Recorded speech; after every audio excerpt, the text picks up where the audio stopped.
후보 등록이 한 달도 남지 않은 청주상당 국회의원 재선거가 구도 자체가 짜여지지 않고 있습니다. 진보 진영으로 분류되는 민주당과 정의당이 후보를 내느냐 마냐 결정을 못하고 있는 게 중요한 이유 중 하나인데요. 대선에 미칠 영향을 고려하며 재선거를 치러야 하다 보니 당마다 고민이 적지 않습니다. 신병관 기자입니다. 민주당 무공천 가능성에 진보 진영 주자로 급부상했던 정의당 김종대 전 국회의원. 이번 주 예비 후보로 등록할 예정이었지만 당내 일부에서 복당 문제를 제기하고 대선 상황도 좋지 않아 대선 후보 비서실장을 맡고 있는 입장에서 출마를 접은 것으로 알려졌습니다. 정의당은 지역 내 노동 시민 세력 등과 공동기구를 구성해 논의하겠다며 반드시 당 후보를 고집하지도 않겠다고 밝혔습니다.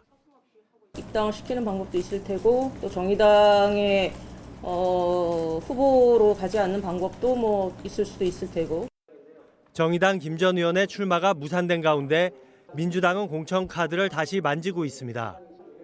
선관위 주간 입후보 설명회, 민주당 주자들과 관계자들의 모습도 눈에 띄었습니다. 전국 5개 재보궐선거 가운데 청주 상당도 공천 지역으로 포함시켜야 한다는 지역의 요구는 커지고 있습니다. 당원 당규상 청주 상당이 공천을 하지 않을 귀책 사유도 아니라는 주장입니다.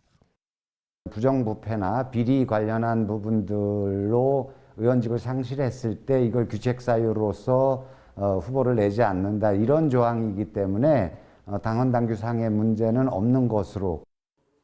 당 공천 여부를 결정하지 못하고 있는 민주당, 정의당과 달리 국민의힘은 일찌감치 공천 경쟁 단계로 넘어갔습니다.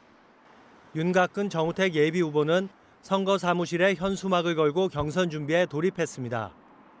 당내 잡음을 최소화하기 위해 경선에 무게가 실리고는 있지만 공천 경쟁이 가열되면 오히려 대선에 좋지 않은 영향을 줄 수 있다는 우려도 나오고 있습니다.